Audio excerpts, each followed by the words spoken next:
আমি কখনো ভাবিনি গ্রামের পুরনো কবরস্থানটা আমার জীবনের সবচেয়ে ভয়ঙ্কর স্মৃতি হয়ে থাকবে।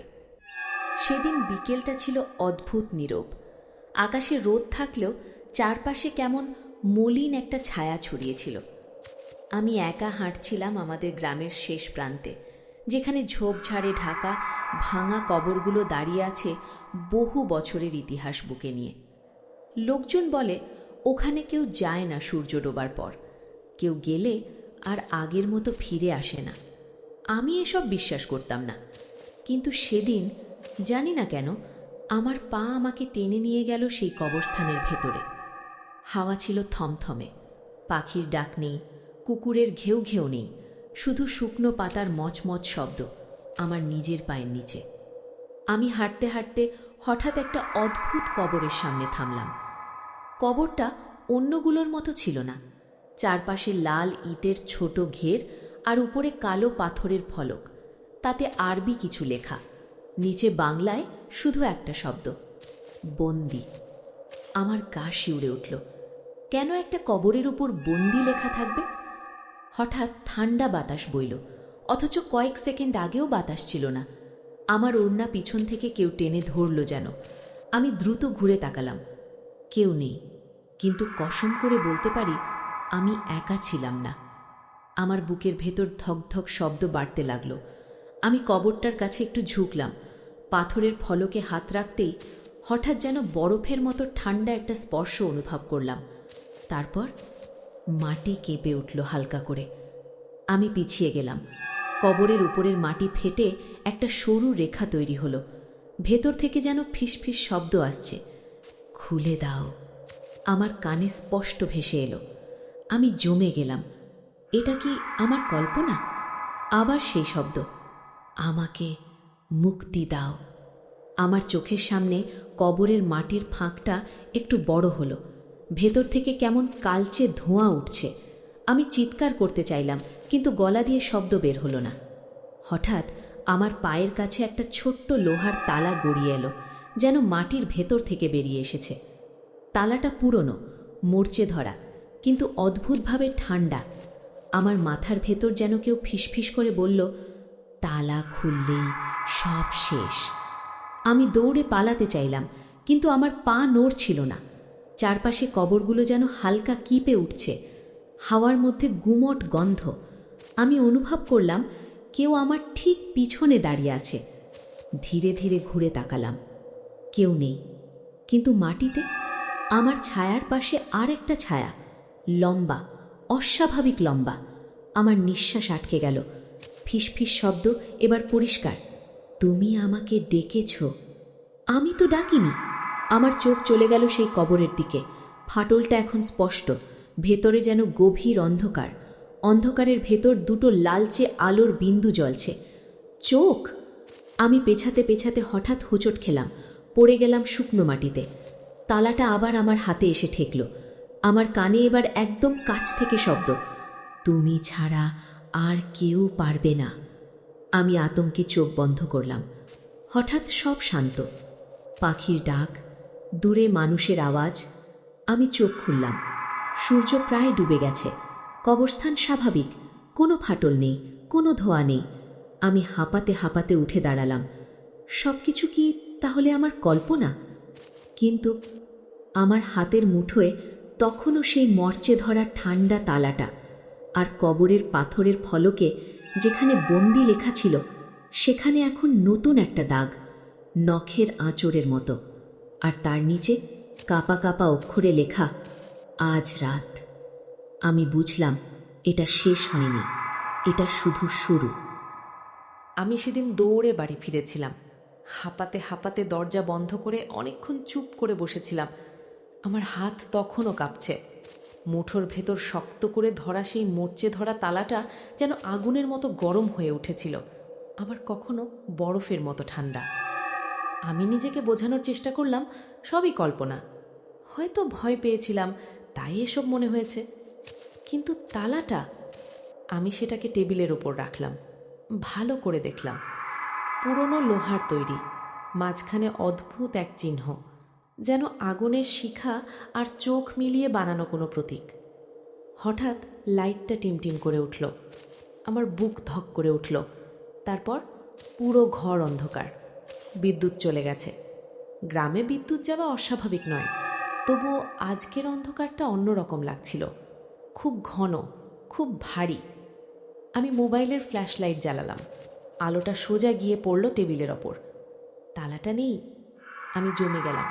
কিছুক্ষণ আগেও তো এখানেই ছিল। আমি চারদিকে আলো ফেললাম। মেঝে, বিছানা, জানালার পাশে কোথাও নেই। হঠাৎ পেছন থেকে টুং করে একটা শব্দ। আমি ধীরে ধীরে ঘুরে তাকালাম। আমার ঘরের দরজার সামনে মেঝের ওপর তালাটা পড়ে আছে, যেন কেউ সযত্নে রেখে গেছে। আমার গলা শুকিয়ে গেল। আমি একা থাকি, বাবা মা শহরে কাজ করে, এই বাড়িতে আমি ছাড়া আর কেউ নেই। তাহলে হঠাৎ জানালার কাছে ঠকঠক শব্দ হলো। আমি কাপা হাতে ফ্ল্যাশ লাইট ধরলাম জানালার দিকে। বাইরে অন্ধকার, কিন্তু কাচের ওপারে কেমন ছায়া নড়ছে। একটা লম্বা অবয়ব, অস্বাভাবিক লম্বা। আমার নিঃশ্বাস বন্ধ হয়ে এলো। ছায়াটা জানালার কাচের ওপর হাত রাখল। আমি স্পষ্ট দেখতে পেলাম হাতটা মানুষের মতো, কিন্তু আঙুলগুলো খুব লম্বা আর বেঁকে আছে অদ্ভুতভাবে। তারপর কাচের ওপর ধীরে ধীরে একটা শব্দ লেখা হলো, ফিরে এসো। আমি চিৎকার করতে পারলাম না, গলা দিয়ে শব্দই বেরোলো না। হঠাৎ মোবাইলের ফ্ল্যাশ নিভে গেল। পুরো অন্ধকার। আমি কাঁপতে কাঁপতে বিছানার কোণে সরে গেলাম। কানে শুধু নিজের হৃদস্পন্দনের শব্দ। টুপ টুপ। মেঝেতে যেন পানি পড়ছে। আমি নিজে তাকালাম। অন্ধকারেও বুঝতে পারলাম মেঝে ভিজে যাচ্ছে, কিন্তু পানি কোথা থেকে আসছে? ধীরে ধীরে ঠান্ডা কিছু আমার পায়ের আঙুল ছুঁয়ে গেল। আমি চমকে পা সরালাম। ওটা পানি না, কিছু একটা নড়ছে। হঠাৎ দরজা ধীরে ধীরে কড়মড় শব্দ করে খুলতে শুরু করলো। আমি তো ভেতর থেকে বন্ধ করেছিলাম। দরজার ফাঁক দিয়ে কালো অন্ধকার ঢুকে পড়ল ঘরে, যেন অন্ধকারের ভেতরেই কেউ দাঁড়িয়ে আছে। তারপর সেই ফিসফিস শব্দ, আজ রাত, শেষ রাত। আমার মাথার ভেতর বাজের মতো শব্দ হলো। আমি হঠাৎ মনে করলাম কবরের ফলকে লেখা ছিল আজ রাত। তাহলে কি ওটা আজই মুক্তি পেতে চায়? হঠাৎ টেবিলের ওপর রাখা আয়নাটা ঝনঝন করে ভেঙে গেল। ভাঙা কাচের টুকরোগুলো মেঝেতে পড়ে ছড়িয়ে গেল, আর প্রতিটা টুকরোতে আমি আমার নিজের মুখ দেখতে পেলাম। কিন্তু একটা টুকরোয় আমার পেছনে দাঁড়িয়ে আছে কেউ। আমি ঘুরে তাকালাম, কেউ নেই। আবার কাচের টুকরোর দিকে তাকালাম। এবার সেখানে স্পষ্ট দেখলাম আমার পেছনে দাঁড়িয়ে আছে এক কালো অবয়ব। তার চোখ দুটো লাল, মুখে বিকৃত হাসি। আমার কানে ফিসফিস, তালা খুলে দাও। আমার দৃষ্টি গেল দরজার সামনে পড়ে থাকা তালাটার দিকে। হঠাৎ বুঝতে পারলাম এটা কোনো সাধারণ তালা না। এটা কোনো কিছুকে আটকে রাখার জন্য নয়, বরং কোনো কিছুকে বন্দি করে রাখার জন্য। আর যদি এটা খুলে যায়। আমি ধীরে ধীরে তালাটা হাতে নিলাম। হাত ছোঁয়াতেই ভেতর থেকে যেন আগুনের মতো তাপ বের হলো। চোখের সামনে ভেসে উঠল সেই কবরের দৃশ্য। ফাটলটা আরও বড় হচ্ছে, ভেতর থেকে কালো ধোঁয়া বের হচ্ছে, আর সেই লাল চোখ দুটো আমার দিকে তাকিয়ে হাসছে। হঠাৎ আমার হাত নিজে থেকেই কাঁপতে শুরু করলো। তালাটা যেন নিজের থেকে খুলে যেতে চাইছে। আমি চিৎকার করে বললাম, না। সাথে সাথে ঘরের সব শব্দ থেমে গেল। অন্ধকার মিলিয়ে গেল। লাইট জ্বলে উঠল। সব স্বাভাবিক। দরজা বন্ধ, জানালা বন্ধ, মেঝে শুকনো। শুধু আমার হাতে ধরা তালাটা, এবার তাতে একটা ছোট ফাটল, আর তালার গায়ে নতুন করে খোদাই করা একটা শব্দ, মধ্যরাত। ঘড়ির দিকে তাকালাম। সময় রাত 11:47। মাত্র 13 মিনিট বাকি। আমার মনে হলো মধ্যরাতের আগে আমাকে কিছু একটা করতে হবে, না হলে আজ রাতেই কিছু ভয়ঙ্কর মুক্তি পাবে। আমার হাত কাঁপছে, বুকের ভেতর ধকধক শব্দ যেন পুরো ঘর জুড়ে প্রতিধ্বনি করছে। তালাটা আমার হাতের মুঠোয়, আর তাতে স্পষ্ট ফাটল, যেন ভেতর থেকে কেউ চাপ দিচ্ছে। আমি বুঝলাম এটা ঘরে রেখে লাভ নেই। যদি কিছু করতে হয় তাহলে কবরস্থানেই যেতে হবে। বাইরে তখন ঘন অন্ধকার, গ্রামের রাস্তা ফাঁকা। দূরে কোথাও কুকুর ডেকে উঠল, আবার হঠাৎ থেমে গেল, যেন কিছু দেখে চুপ হয়ে গেছে। আমি ওড়না জড়িয়ে বেরিয়ে পড়লাম। রাতের বাতাস অস্বাভাবিক ঠান্ডা। হাঁটতে হাঁটতে মনে হচ্ছিল কেউ আমার পেছনে পা ফেলছে, একই গতিতে, একই ছন্দে। আমি হঠাৎ থেমে গেলাম। পায়ের শব্দও থেমে গেল। আবার হাঁটলাম, আবার সেই শব্দ। আমি ঘুরে তাকালাম। ফাঁকা রাস্তা, কিন্তু রাস্তার ধারে লম্বা ছায়া, যা আমার ছায়ার সাথে মিলে যাচ্ছে না। আমার গলা শুকিয়ে গেল। কবরস্থানের কাছে পৌঁছতেই বুকের ভেতর অদ্ভুত চাপ অনুভব করলাম, যেন কেউ আমাকে ভিতরে ঢুকতে বাধা দিচ্ছে, আবার টানছেও। গেটটা আধ খোলা। আমি ভেতরে ঢুকলাম। মধ্যরাত হতে তখন 3 মিনিট বাকি। সব কবর অন্ধকারে ডুবে আছে। বাতাসে গুমোট গন্ধ, পুরনো মাটি আর কিছু অচেনা কিছুর মিশ্রণ। আমি সোজা সেই কবরটার দিকে এগোলাম। কালো পাথরের ফলক, বন্দি লেখা এখনও আছে, কিন্তু এবার ফলকের চারপাশে হালকা কালো ধোঁয়া ঘুরছে, আর মাটির ফাটল আগের চেয়ে বড়। আমি থেমে গেলাম। তালাটা আমার হাতে গরম হয়ে উঠছে। হঠাৎ আমার মাথার সামনে ছায়া পড়ল। আমি মাথা তুললাম। কবরের ঠিক উপরে বাতাস কাঁপছে, যেন গরম আগুনের ওপরের হাওয়া। তারপর ধীরে ধীরে একটা অবয়ব স্পষ্ট হতে লাগল। লম্বা, অস্বাভাবিক লম্বা। মুখ নেই, কিন্তু দুটো জ্বলন্ত লাল চোখ। আমার পা জমে গেল। ওটা সরাসরি আমার দিকে তাকিয়ে আছে। ফিসফিস শব্দ এবার চারদিক থেকে। ফিসফিস। সময় হয়েছে। ঘড়ির কাঁটা ঠিক 12টা ছুঁল। সাথে সাথে কবরের মাটি প্রচণ্ড শব্দে ফেটে গেল। কালো ধোঁয়া চারদিকে ছড়িয়ে পড়ল। আমি কাশি দিয়ে চোখ ঢাকলাম। অবয়বটা ধীরে ধীরে নিচে নামল, যেন কবরের ভিতর ঢুকতে চাইছে। আমি বুঝলাম, এই তালাটা না খুললে ও বের হতে পারবে না, কিন্তু তালা খুললেই আমি জানি না কি হবে। হঠাৎ আমার মাথার ভিতর একটা ছবি ভেসে উঠল। এক বৃদ্ধ মানুষ, সাদা দাড়ি, কবরের পাশে দাঁড়িয়ে কিছু পড়ছে। তার হাতেই একই তালা। তিনি কবরের উপর তালা লাগাচ্ছেন। তার কণ্ঠস্বর ভেসে এলো, যতদিন তালা অক্ষত থাকবে ততদিন ও বন্দি থাকবে। আমার চোখ খুলে গেল। তাহলে এই তালা কবরের দরজার তালা। এটা ভাঙলে ও মুক্তি পাবে। অবয়বটা এবার আমার একদম কাছে। ঠান্ডা বাতাসে আমার চুল উঠছে। ওর চোখ দুটো আমার চোখের সমান উচ্চতায়। হঠাৎ আমার গলায় চাপ অনুভব করলাম। অদৃশ্য কিছু আমাকে চেপে ধরেছে। শ্বাস নিতে পারছি না। ফিস ফিস, খুলে দাও, না হলে তুমিও বন্দি হবে। আমার হাত অসাড় হয়ে যাচ্ছে। তালাটা নিজে থেকেই ফাটল বাড়াচ্ছে। আমি মরিয়া হয়ে চোখ বন্ধ করে বললাম, আমি তোমাকে মুক্তি দেব না। সাথে সাথে প্রচণ্ড একটা চিৎকারে পুরো কবরস্থান কেঁপে উঠল। ধোঁয়ার ভিতর অবয়বটা ছটফট করতে লাগল, কিন্তু তখনই আমার পায়ের নিচের মাটি ধসে গেল। আমি পড়ে গেলাম কবরের ভিতর। চারপাশ অন্ধকার, ঠান্ডা মাটি, শ্বাস নিতে কষ্ট।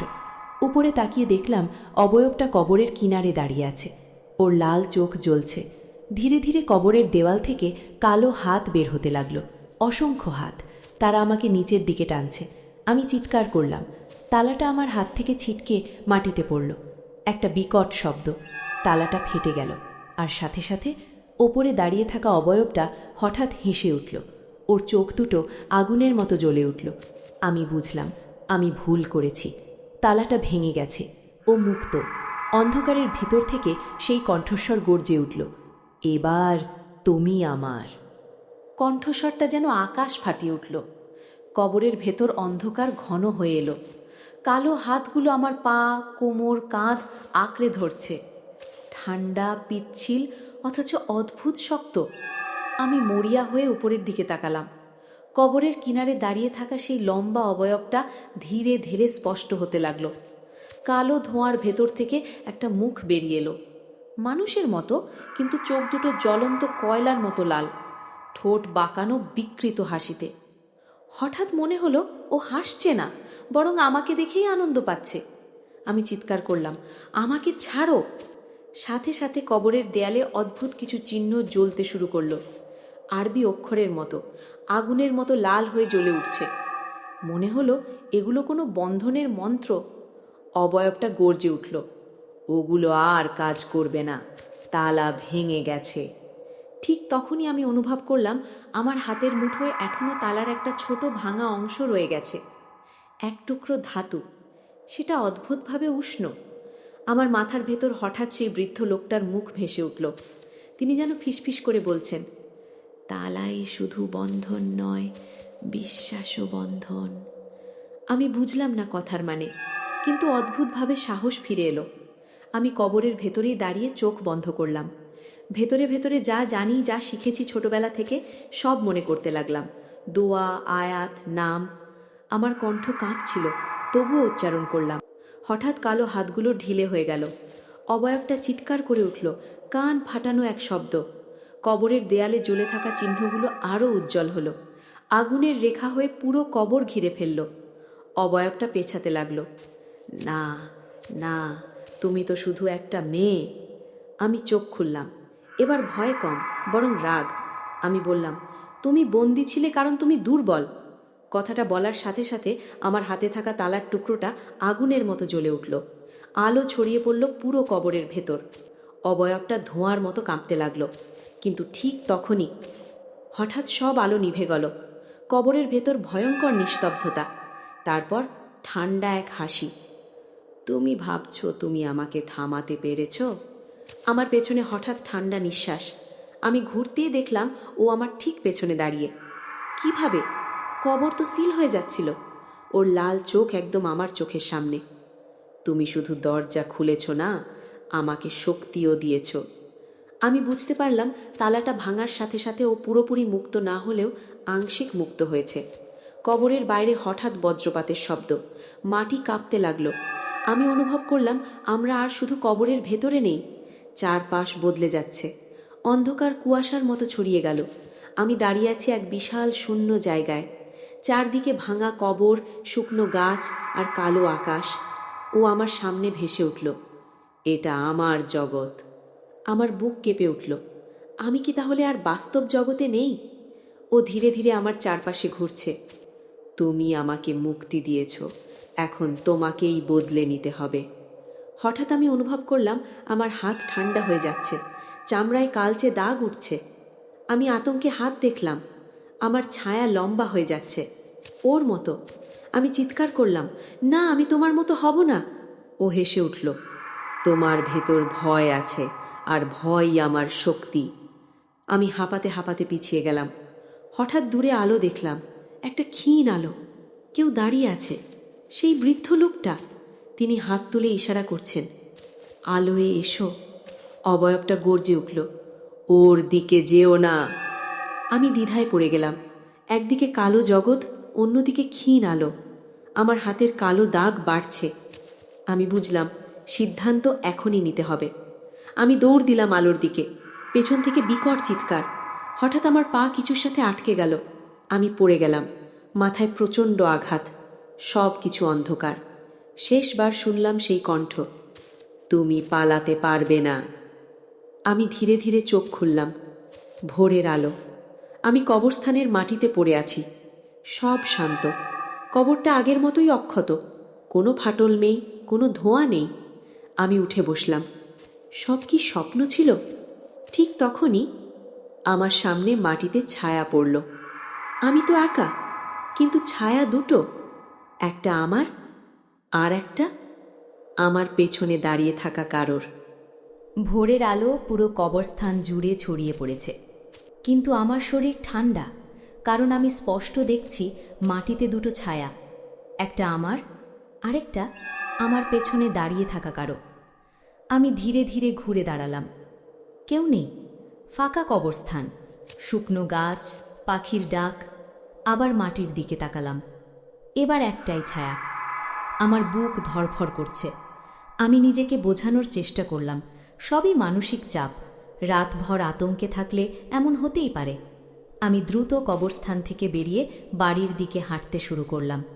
কিন্তু হাঁটতে হাঁটতে বুঝলাম আমার শরীর অস্বাভাবিক ভারী লাগছে, যেন কেউ ভেতর থেকে আমাকে টেনে ধরছে। হঠাৎ রাস্তার পাশে পানির জমাটে নিজের প্রতিবিম্ব দেখলাম। আমি থেমে গেলাম। পানিতে আমার মুখ, কিন্তু চোখ দুটো এক মুহূর্তের জন্য লাল হয়ে উঠল। আমি পিছিয়ে গেলাম। পানি আবার স্বাভাবিক। আমি কাঁপতে কাঁপতে বাড়ি ফিরলাম। ঘরে ঢুকেই দরজা বন্ধ করলাম। আয়নার সামনে দাঁড়ালাম। সব স্বাভাবিক, চোখ কালোই আছে। আমি হাঁপ ছাড়লাম। ঠিক তখনই আয়নার ভেতর আমার পেছনে কিছু নড়ল। আমি ঘুরলাম, কেউ নেই। আবার আয়নার দিকে তাকালাম। এবার স্পষ্ট দেখলাম আমার পেছনে সেই লম্বা অবয়ব দাঁড়িয়ে, কিন্তু ঘরে সে নেই, শুধু আয়নায়। ওর চোখ দুটো জ্বলছে, ঠোঁটে ধীরে ধীরে হাসি ফুটছে। আমি চিৎকার করে আয়নাটা আঘাত করলাম। আয়নাটা পড়ে ভেঙে গেল। মেঝেতে ছড়িয়ে থাকা কাঁচের টুকরোগুলোতে এবার শুধু আমার মুখ, কিন্তু একটা টুকরোয় ওর চোখ। আমি পিছিয়ে গেলাম। হঠাৎ আমার কানে ফিসফিস, আমি এখন তোমার ভেতরে। আমার শরীর ঠান্ডা হয়ে গেল। হৃদস্পন্দন ধীরে ধীরে ভারী হচ্ছে। আমি অনুভব করলাম আমার ছায়া যেন একটু দেরিতে নড়ছে। আমি হাত তুললাম। আমার ছায়া 1 সেকেন্ড পরে হাত তুলল। আমি জমে গেলাম। এটা অসম্ভব। হঠাৎ ঘরের ভেতর বাতাস ঘুরতে লাগল। জানালা বন্ধ, তবুও পর্দা উঠছে। আমার মাথার ভেতর সেই কণ্ঠ, আমি পুরোপুরি মুক্ত না, কিন্তু তোমার ভেতর দিয়ে বের হব। আমি হাঁটু গেড়ে বসে পড়লাম। তুমি কি চাও? নিস্তব্ধতা, তারপর ঠান্ডা উত্তর, একটা শরীর, একটা দরজা। আমার বুক কেঁপে উঠল। আমি কি তাহলে তার বাহন হতে যাচ্ছি? হঠাৎ আমার মাথায় সেই বৃদ্ধ লোকটার কথা মনে পড়ল। তিনি বলেছিলেন বিশ্বাস ও বন্ধন। মানে তালাটা ভেঙে গেছে, কিন্তু যদি বন্ধন অন্যভাবে তৈরি করা যায়? আমি চোখ বন্ধ করে গভীর শ্বাস নিলাম। আমার ভয়ই ওর শক্তি। তাহলে ভয়কে যদি আমি থামাই? আমি ধীরে ধীরে উঠে দাঁড়ালাম। আয়নাহীন দেয়ালের সামনে দাঁড়িয়ে বললাম, তুমি আমার ভেতরে থাকলেও নিয়ন্ত্রণ আমার। হঠাৎ ঘরের ভেতর তীব্র শব্দ। মেঝেতে রাখা কাঁচের টুকরোগুলো কেঁপে উঠল। একটা টুকরো নিজে থেকেই সোজা হয়ে দাঁড়িয়ে গেল। তাতে আবার সেই লাল চোখ। তুমি ভাবছ তুমি পারবে? আমার মাথা ব্যথা শুরু হলো, চোখ ঝাপসা। আমি বুঝলাম ও আমার দুর্বল মুহূর্ত খুঁজছে। ঠিক তখনই দরজায় ধীরে ধীরে কড়া নাড়ার শব্দ। ঠক ঠক ঠক। আমি জমে গেলাম। এই সময় কেউ আসার কথা নয়। কড়া নাড়া আবার হলো। দরজা খোলো। কণ্ঠটা চেনা, আমার নিজের কণ্ঠ। আমি ধীরে ধীরে দরজার দিকে এগোলাম। ভেতর থেকে জিজ্ঞেস করলাম, কে? বাইরে থেকে উত্তর, আমি। আমার নিঃশ্বাস বন্ধ হয়ে গেল। আমি দরজার নিচের ফাঁক দিয়ে ছায়া দেখতে চেষ্টা করলাম। ফাঁকের নিচে ছায়া পড়েছে একটা, কিন্তু দরজার ওপাশে যদি আমিই দাঁড়িয়ে থাকি, তাহলে আমি কে? হঠাৎ আমার পেছন থেকে ঠান্ডা ফিসফিস, দরজা খুলো না। আমি ঘুরে দাঁড়ালাম। ঘরের কোণে দাঁড়িয়ে আছে আমি নিজেই। একই মুখ, একই পোশাক, কিন্তু চোখ দুটো লাল। দরজার ওপাশ থেকে আবার কড়া নাড়া। তাড়াতাড়ি করো, সময় কম। আমার মাথা ঘুরছে। কোনটা আসল আমি, কোনটা ও? হঠাৎ ঘড়ির দিকে তাকালাম। সময় ঠিক রাত 12টা, কিন্তু তো এখন ভোর হওয়ার কথা। আমি বুঝলাম সময় আবার বদলে গেছে। ও আমাকে নিজের জগতে টেনে নিচ্ছে। দরজার ওপাশ থেকে আমার কণ্ঠ চিৎকার করল, ওকে বিশ্বাস করো না, আমি আসল। ঘরের কোণে দাঁড়িয়ে থাকা লাল চোখের আমি হাসল। দেখি তুমি কাকে বেছে নাও। ঘড়িতে রাত 12টা, কিন্তু জানালার ফাঁক দিয়ে ভোরের আলো ঢুকছে। সময় ভেঙে গেছে, বাস্তব আর অবাস্তব একসাথে মিশে গেছে। দরজার ওপাশ থেকে আমার কণ্ঠ চিৎকার করছে, দরজা খোলো, আমি আসল। আর ঘরের কোণে দাঁড়িয়ে থাকা লাল চোখের আমি শান্তভাবে হাসছে। আমার মাথা ঘুরছে, বুকের ভেতর তীব্র ধড়ফড়। আমি চোখ বন্ধ করলাম। যদি দুজনেই আমার মতো দেখতে হয়, তাহলে আসল কে? হঠাৎ মনে হলো, ভয়ে যার বেশি সে দুর্বল, আর দুর্বল মানেই ওর প্রভাব। আমি ধীরে ধীরে দরজার দিকে এগোলাম, হাত বাড়ালাম। ঠিক তখনই পেছন থেকে ঠান্ডা কণ্ঠ, দরজা খুললেই আমি পুরোপুরি বের হব। আমি থেমে গেলাম। ঘরের কোণে দাঁড়িয়ে থাকা লাল চোখের আমি এবার ধীরে ধীরে এগিয়ে আসছে। তার ছায়া মেঝেতে লম্বা হয়ে ছড়িয়ে পড়ছে। তুমি আমাকে শক্তি দিয়েছ, এখন শুধু একটা সুযোগ চাই। দরজার ওপাশ থেকে কণ্ঠটা এবার কাঁদতে শুরু করল, ওকে বিশ্বাস করো না, আমি তোমার ভেতরের সত্যি। আমার মাথার ভেতর যেন দুটো কণ্ঠ যুদ্ধ করছে। আমি হঠাৎ বুঝলাম এটা বাইরে কারো সাথে নয়, এটা আমার ভেতরের লড়াই। জিন পুরোপুরি শরীর পায়নি, কিন্তু আমার ভয়, সন্দেহ আর বিভ্রান্তিকে ব্যবহার করছে। আমি দরজা থেকে সরে এলাম। লাল চোখের আমি একদম সামনে এসে দাঁড়ালো। তার মুখ ধীরে ধীরে বিকৃত হতে লাগল। চোখ আরও লাল, চামড়া ফেটে কালো ধোঁয়া বের হচ্ছে। তুমি ভাবছ তুমি জিতবে? ও ফিসফিস করল। আমি গভীর শ্বাস নিলাম। তুমি বন্দী ছিলে কারণ তুমি আলো সহ্য করতে পারো না। ও হেসে উঠল। আলো? তোমার ভেতরে শুধু ভয় আছে। আমি চোখ বন্ধ করে মনে মনে সাহস জোগাড় করলাম। ছোটবেলায় শেখা দোয়া, বিশ্বাস, মায়ের কণ্ঠ, বাবার কথা সব মনে করতে লাগলাম। হঠাৎ আমার চারপাশে বাতাস ভারী হয়ে উঠল। লাল চোখের আমি পেছাতে লাগল। না, এটা করো না। আমার বুকের ভেতর তাপ ছড়িয়ে পড়ছে। ভয় ধীরে ধীরে কমছে। আমি চোখ খুললাম। ঘরের ভেতর আলো ছড়িয়ে পড়ছে, কিন্তু কোথা থেকে বুঝতে পারছি না। দরজার কড়া নাড়া বন্ধ। ঘড়ির কাঁটা থেমে গেছে। লাল চোখের আমি কাঁদছে। তার শরীর ভেঙে কালো ধোঁয়ায় পরিণত হচ্ছে।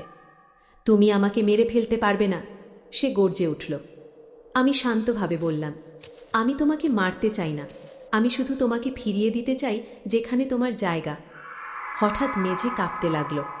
আমার পায়ের নিচে কালো ফাটল তৈরি হলো, যেন সেই কবরের মতো। ধোঁয়ার ভেতর জিন আবার তার আসল অবয়বে ফিরে এলো। লম্বা, অন্ধকার, লাল চোখ। তুমি আমাকে ফিরিয়ে নিতে পারবে না, তালা ভেঙে গেছে। আমি হঠাৎ মনে করলাম তালার ভাঙা টুকরোটা এখনও আমার কাছে আছে। আমি পকেট থেকে সেটা বের করলাম। টুকরোটা হালকা আলো ছড়াচ্ছে। জিন পেছাতে লাগলো। ওটা দূরে সরাও। আমি ধীরে ধীরে সামনে এগোলাম। তুমি পুরোপুরি মুক্ত নও, কারণ আমি ভয়কে পুরোপুরি ছাড়িনি, কিন্তু তাতে তুমি পুরোপুরি জন্মাওনি। আমার কথাগুলো যেন নিজে থেকেই বের হচ্ছে। আমি টুকরোটা মাটির ফাটলের ওপর ছুঁড়ে মারলাম। সাথে সাথে বিকট শব্দ। কালো ধোঁয়া ঘূর্ণির মতো ফাটলের দিকে টেনে নেওয়া শুরু হলো। জিন চিৎকার করছে, না, এটা শেষ নয়, আমি আবার ফিরব। ঘর কাঁপছে, দেওয়ালে ফাটল। আমি চোখ বন্ধ করে দাঁড়িয়ে রইলাম। কিছুক্ষণ পর সব শান্ত। আমি চোখ খুললাম। ঘর আগের মতোই, দরজা বন্ধ, জানালা বন্ধ। ঘড়িতে সকাল 6টা। সব যেন স্বাভাবিক। আমি ধীরে ধীরে মেঝেতে তাকালাম। কোনো ফাটল নেই, কিন্তু যেখানে আমি দাঁড়িয়েছিলাম সেখানে মেঝেতে একটা কালো দাগ, ছায়ার মতো। আমি নড়তেই দাগটাও নড়ল, কিন্তু 1 সেকেন্ড দেরিতে। আমার বুক কেঁপে উঠল। ও কি পুরোপুরি ফিরে গেছে, নাকি এখনও আমার ছায়ায় লুকিয়ে আছে? ঠিক তখনই দরজায় আসল কড়া নাড়া। এবার পরিচিত কণ্ঠ, আমার পাশের বাড়ির খালা। মা, কাল রাতে কবরস্থানে কিছু হয়েছে জানো? একটা কবর নাকি ফেটে গেছে। আমার নিঃশ্বাস বন্ধ হয়ে গেল। আমি জানালা দিয়ে বাইরে তাকালাম। দূরে কবরস্থানের দিক থেকে কালো ধোঁয়ার সরু রেখা উঠছে, আর মাটিতে আমার ছায়া এইবার আমার আগে আগে হাঁটছে। আমার ছায়া আমার আগে হাঁটছে। আমি স্থির দাঁড়িয়ে আছি, কিন্তু মাটিতে কালো অবয়বটা 1 পা এগিয়ে গেল। তারপর থামল, যেন বুঝতে পারছে আমি নড়িনি। আমার বুকের ভেতর ঠান্ডা শূন্যতা তৈরি হলো। ও পুরোপুরি যায়নি, ও এখন আমার সাথে বাঁধা। বাইরে থেকে খালার কণ্ঠ ভেসে এলো, শুনছ, কবরটা নাকি ফেটে গেছে, সবাই বলছে অদ্ভুত কিছু হয়েছে। আমি দরজা খুললাম। খালার মুখে উদ্বেগ। তুমি তো কাল বিকেলে ওদিকে গিয়েছিলে না? সাবধানে থেকো মা, মানুষজন বলছে কবরটা নাকি আগুনে পুড়েছে ভেতর থেকে। আমি গলা শুকিয়ে বললাম, আমি কিছু জানি না। খালা চলে গেলেন। দরজা বন্ধ করেই আমি দেয়ালে ঠ্যাস দিয়ে বসে পড়লাম। কবরটা ফেটেছে, মানে জিন পুরোপুরি ফিরে যায়নি। আমি জানালা দিয়ে তাকালাম। দূরে কবরস্থানের ওপর কুয়াশার মতো কালো রেখা। হঠাৎ আমার মাথার ভেতর সেই কণ্ঠ, তুমি আমাকে ফেরাতে পারোনি। আমি চোখ বন্ধ করলাম। তুমি আমার ভেতরে কেন? উত্তর এলো ধীরে, ঠান্ডা স্বরে, কারণ তুমি দরজা খুলেছিলে। এখন তুমিই আমার পথ। আমার হাত ঠান্ডা হয়ে যাচ্ছে। আঙুলের ডগায় কালচে ছায়া জমছে। আমি আয়না ভাঙ্গা জায়গার দিকে তাকালাম। দেয়ালে ফাঁকা। হঠাৎ মনে হলো, আমি যদি ওকে বাইরে ফেরাতে না পারি, তাহলে ওকে ভেতরেই বন্দি করতে হবে। কিন্তু কিভাবে? আমার মনে পড়ল সেই বৃদ্ধ মানুষটার কথা। হয়তো তিনি বাস্তব ছিলেন না, কিন্তু তার কথা ছিল বিশ্বাস ও বন্ধন। হয়তো তালা ছিল প্রতীক, আসল বন্ধন ছিল শক্ত ইচ্ছা আর অটল মন। আমি সিদ্ধান্ত নিলাম কবরস্থানে আবার যাব, এইবার পালাবো না। বিকেলের দিকে গ্রামে খবর ছড়িয়ে পড়েছে। কয়েকজন লোক কবরের পাশে দাঁড়িয়ে আলোচনা করছে। আমি দূর থেকে দেখলাম সেই কবরটার ওপর ফাটল স্পষ্ট, মাটি কালো হয়ে গেছে, যেন আগুন লেগেছিল। লোকজন চলে গেলে আমি ধীরে ধীরে এগোলাম। আমার ছায়া এবার আমার সাথে মিলেই চলছে, কিন্তু একটু গাঢ়। আমি কবরের সামনে দাঁড়ালাম। মাটির ফাটল থেকে ঠান্ডা বাতাস বেরোচ্ছে। হঠাৎ কানে খিসফিস, তুমি আবার এসেছ। আমি শান্ত থাকার চেষ্টা করলাম। তোমার জায়গা এখানে, আমার না। কালো ধোঁয়ার সরু রেখা বের হয়ে বাতাসে পাক খেতে লাগল। আমার ছায়া মাটিতে অস্বাভাবিকভাবে লম্বা হলো। হঠাৎ আমি অনুভব করলাম আমার পায়ের নিচে ঠান্ডা স্রোত বয়ে যাচ্ছে। কবরের ফাটল থেকে কালো ছায়া বের হয়ে আমার ছায়ার সাথে মিশে যাচ্ছে। আমার মাথা ঝিমঝিম করছে। আমাকে সম্পূর্ণ করো। কণ্ঠটা এবার কাতর। আমি দাঁতে দাঁত চেপে বললাম, না, তুমি আমার অংশ নও। হঠাৎ মাটি কাঁপতে লাগল। কবরের ভেতর থেকে অসংখ্য ফিসফিস শব্দ, যেন অনেকগুলো কণ্ঠ একসাথে। আমার চোখের সামনে আবার সেই অন্ধকার জগৎ ভেসে উঠতে লাগল। ভাঙ্গা কবর, শুকনো গাছ, কালো আকাশ। আমি বুঝলাম ও আমাকে আবার টানছে। এইবার যদি পুরোপুরি টেনে নেয়, হয়তো আর ফিরতে পারবো না। আমি হাঁটু গেড়ে কবরের পাশে বসে পড়লাম। 2 হাত মাটিতে রাখলাম। চোখ বন্ধ করে শক্ত করে বললাম, আমি তোমাকে অনুমতি দিই না। কথাগুলো বলতেই আমার বুকের ভেতর জ্বালা শুরু হলো। ছায়া কাঁপছে, ধোঁয়া কুণ্ডলি পাক খাচ্ছে। তুমি দুর্বল, জিন গর্জে উঠল। আমি চোখ খুললাম। হ্যাঁ, আমি মানুষ, দুর্বল, কিন্তু আমি তোমার মতো অন্ধকার না। হঠাৎ আকাশে কালো মেঘ জমল, বজ্রপাত। কবরের ফাটল থেকে কালো ধোঁয়া হঠাৎ বিস্ফোরণের মতো বের হয়ে আমার দিকে ধেয়ে এলো। আমি চোখ বন্ধ করলাম। ঠান্ডা বাতাস আমাকে ঘিরে ধরল। কিছু একটা আমার বুকের ভেতর ঢুকে গেল। সব শান্ত। আমি ধীরে ধীরে চোখ খুললাম। কবরটা সম্পূর্ণ অক্ষত, ফাটল নেই, মাটি স্বাভাবিক, চারপাশে নীরবতা। আমি কাঁপতে কাঁপতে দাঁড়ালাম। সব শেষ। আমি মাটিতে আমার ছায়ার দিকে তাকালাম। একটাই ছায়া, স্বাভাবিক। আমি হাঁটতে শুরু করলাম। ছায়াও সাথে সাথে নড়ল। কোনো দেরি নেই। আমি হাঁপ ছাড়লাম। হয়তো এবার সত্যিই শেষ। ঠিক তখনই সূর্য মেঘের আড়াল থেকে বেরোলো। মাটিতে আমার ছায়া পরিষ্কার দেখা গেল, কিন্তু ছায়ার মাথার ওপর 2 ছোট লাল বিন্দু জ্বলল এক মুহূর্তের জন্য, তারপর মিলিয়ে গেল। আমার বুক আবার ধক করে উঠল। ও কি সত্যিই চলে গেছে, নাকি এখন পুরোপুরি আমার ভেতরে?